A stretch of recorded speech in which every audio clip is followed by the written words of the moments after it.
help end the stigma. On the news this morning.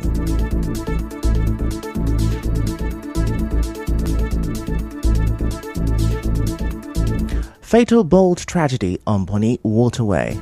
Bukuma residents decry impact of ongoing oil spill on livelihood. Reactions trail recent comments of FCT Minister Wike on rivers crisis. On the foreign scene, new U.S. President Donald Trump declares border emergency, scraps asylum app, and immigration crackdown. Details of these and more after this break.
Welcome back. I'm Ife Chukwumoyle with the news. Now, at least 3 people, including a toddler, have died after a passenger boat capsized on the Bonny Waterway in Rivers State. The incident occurred Sunday evening around 5 p.m. near the Yellow Platform area close to Bonny Island.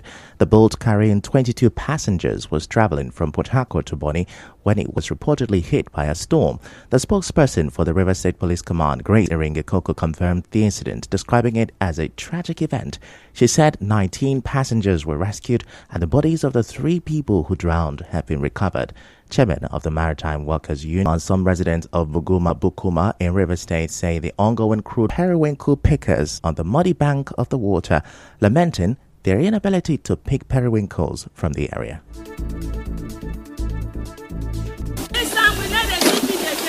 All our things, crude oil don't spoil and finish.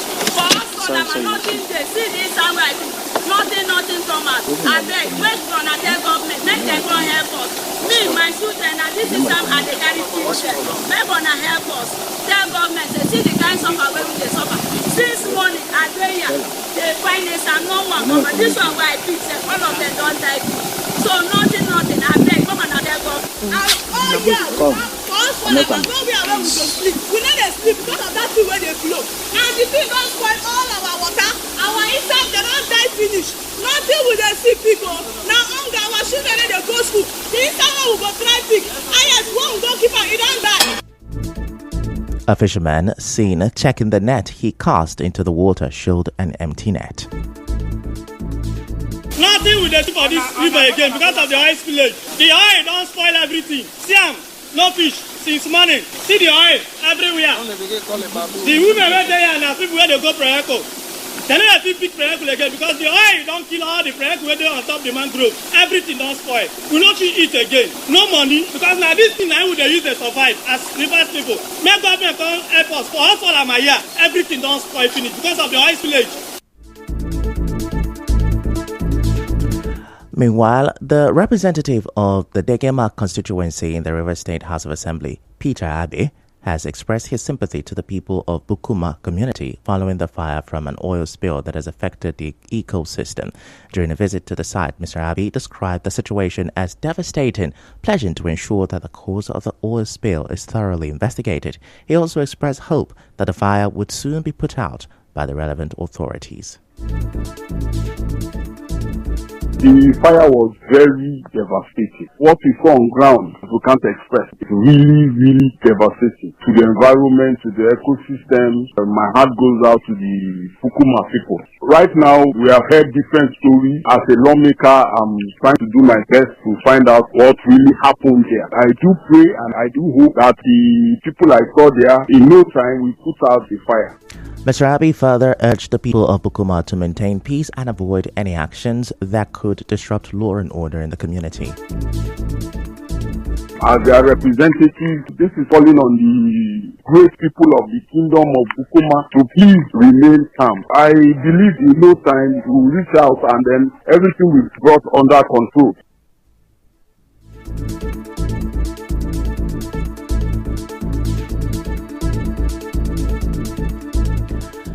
In the meantime, the Nigerian Air Force has debunked reports that it is responsible for the explosion of an NNPCL warhead in Buguma community in Asaritori local government area of Rivers State.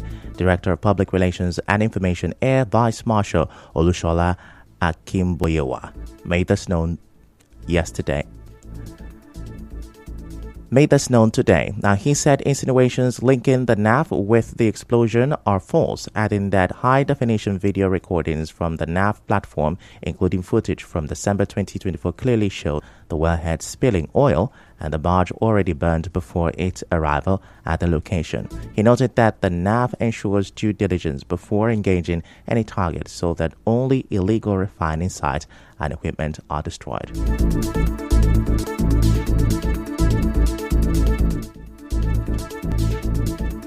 Moving on, reactions are following the comment the FCT Minister Nyesom Wike made about the lingering rivers crisis over the weekend. As you may know, the FCT Minister had a media chat in Abuja on Sunday and, among many things, downplayed the possibility of reconciling with the Rivers State Governor Siminalayi Fubara. Reacting to this, elder statesman Anam Saraigbe urged the FCT Minister to embrace all open opportunities to reconcile with Governor Fubara. Mr. Saraigbe said this in an interview with correspondent Yobi Oduwari.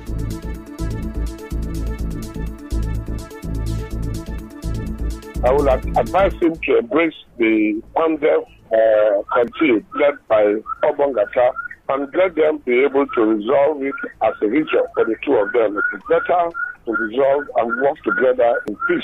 If he was a governor, he should know that he was a governor. He's now a minister, and therefore he should behave like a minister and not behave like a governor. The governor is a governor of the state and he is the minister of the Federal Republic of Nigeria. And therefore, he should be able to face his business in Abuja and let the governor do his job there. But let there be peace, let there be reconciliation.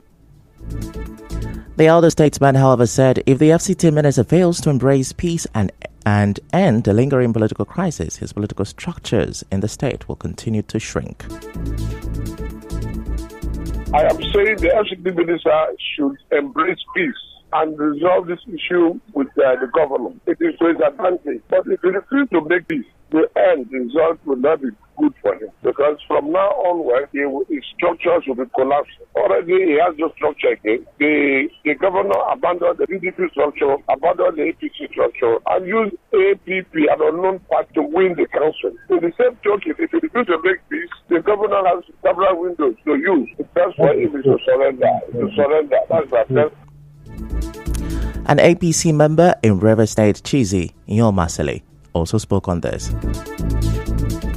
He do have a right to have an opinion on what he wants to do or what he does not want to do. But as a person, as a Christian, I believe that there is no point of reconciliation that one cannot reconcile. I believe that there is no point. But in reconciliation, the two parties must be ready to so reconcile. Maybe the offense or the counter offense would have been gone so deep that he's so pained. At that point, anybody who is pained can say anything. But for now, first the governor will have to show it, and then the FCT minister will have to accept it. But so the governor also have to show the fact that he wants to reconcile with.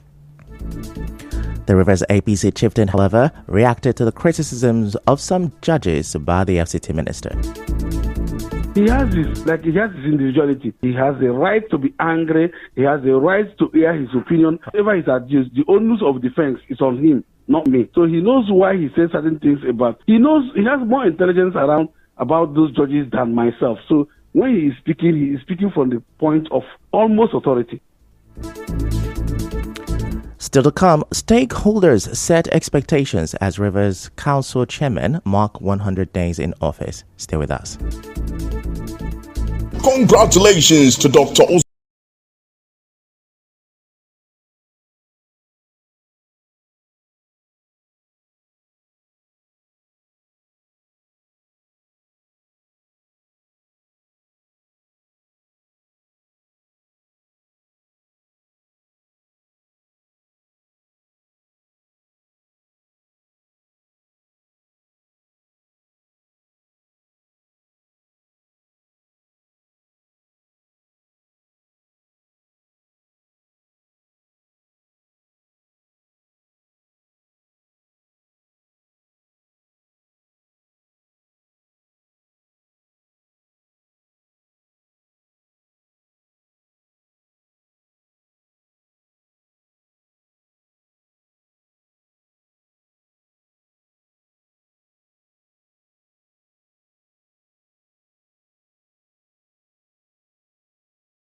I'll come back and now the rest of the news. Rivers State Governor Siminalayi Fubara has commissioned a road project spanning over 700 meters in Usokun community, the Gema local government area. The road, constructed by former governorship candidate and national leader of the Simplicity Movement, Sobomabo Jack Rich, was inaugurated during the weekend as part of events marking Mr. Jack Rich's birthday celebration. Speaking at the event, Governor Fubara commended him for contributing to the development of his community. Our celebration is not just celebrating his birthday, it is also giving back to the society. So I join him and helping all well-meaning people that believe in his cause to commission this project that he has embarked on his own for the betterment of his people. I want to say that with what I'm saying here, there may be a few things that we can also do to make this project more meaningful to the people. More street lights attached to the road. That on our own, we are going to support him to complete it. We have commissioned this project to the glory of God in Jesus' name. In his remarks, Mr. Jack Rich, popularly known as Enwiri Papa, expressed gratitude to Governor Fubara, friends and well-wishers who turned out in large numbers to celebrate with him. My selfless lifestyle isn't born out of politics. It's something that over the years I have been doing, even when we don't have nothing. One thing is to be wealthy, another thing is to know how to touch lives. I am living here and I feel it is very, very important for us to develop ourselves. We don't need to be waiting for government at all times to develop us. Now, that road is about 700 and something meters long, almost a kilometer road. The governor came and did the commissioning because I whispered to him. I said, this thing I did it by myself. He said, you mean you took up this project by yourself? I said, yes. He said, for me to have told him to commission it, he did not come for this, but put vistas of opportunity for this community. Israel Okorinama West and the chairman of a territorial council of traditional rulers and Amayanaba of Oprama community, Tubo Tamono Dick, took turns to give their good wishes to the celebrant. I congratulate him for this wonderful day and I wish him many years ahead, good health, happiness and prosperity. As Enwiri Papa is a leader, he's a critical stakeholder in the region. So I urge the people of this kingdom to work with him because Enwiri Papa is a nationalist. For me, the mayor of Robola, coming all the way from Delta State to celebrate him, we will know that the man is a man of honor. The prayer for him is for him to live long, to do his good work in Obali, to God should meet him in his point of need. We have always been together. This one man that my life story will not be complete without mentioning his name. So today we've come to wish him very well. The governor was here to commission a road. That is to show you that a man that gives back to society. All this Usokun has been put on the map basically because of the presence of Ambassador Sobomabo Jack Rich. We wish him all the best and God should grant him his heart desire. And now, as local government chairmen mark their first 100 days in office, stakeholders are assessing their performance and setting expectations for the future. Speaking to correspondent in Mekotoka, public affairs analyst Chioma Choko commended some chairmen for their effort in reaching the grassroots in their various local government areas.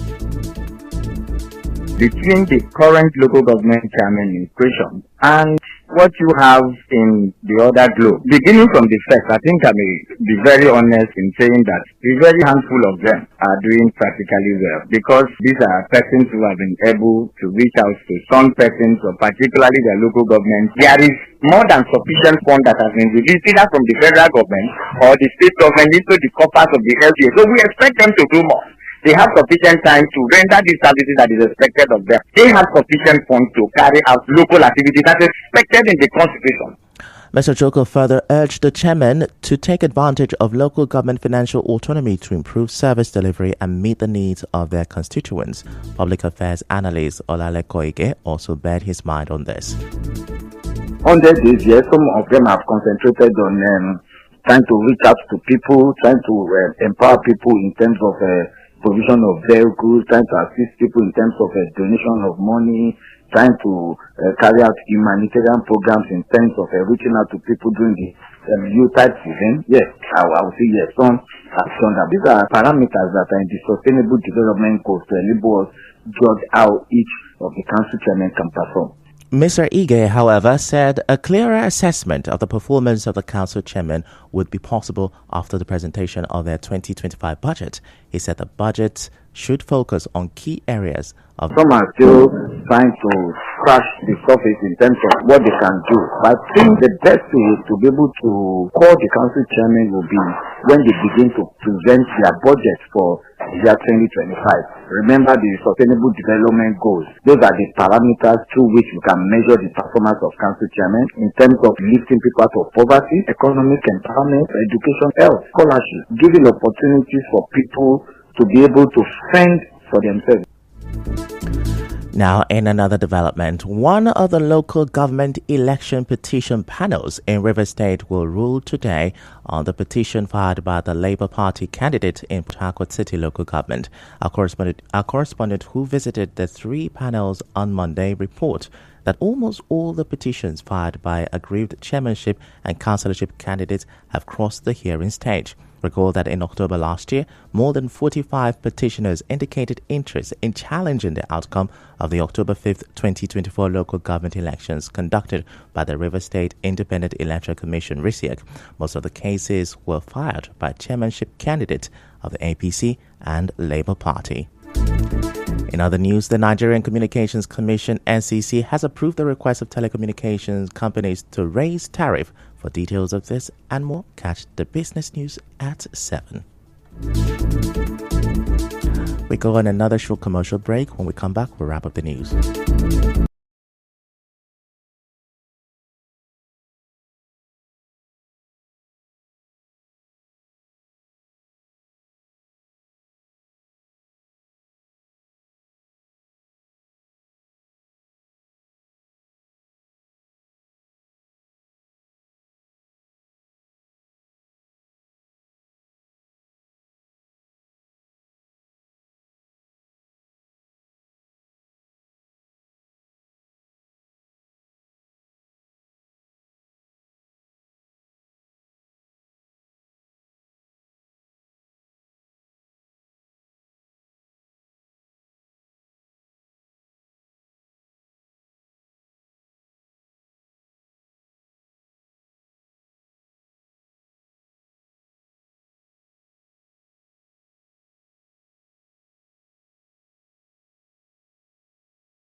On the international scene, from behind his desk in the Oval Office, U.S. President Donald Trump has signed a flurry of executive orders and decrees aimed at cracking down on immigration. From an order tackling the definition of birthright citizenship to an order declaring the illegal immigration at the border a national emergency, President Trump swiftly made moves on his promises to tighten the U.S.-Mexico border. Now that's a wrap on the news this morning. Before we go, let's have a look at the major stories. A boat has capsized on Bonny Waterway, killing 3 people. Bukuma residents are decrying the impact of the ongoing oil spill on their livelihood. Reactions are trailing the recent comment of FCT Minister Wike on Rivers crisis. On the foreign scene, new U.S. President Donald Trump has declared border emergency. The news was edited by Chioma Ezenwafo. To reach the news team, send an SMS or WhatsApp to 0808-721-7215. I'm Ifechukwu Moyeli. Many thanks for listening.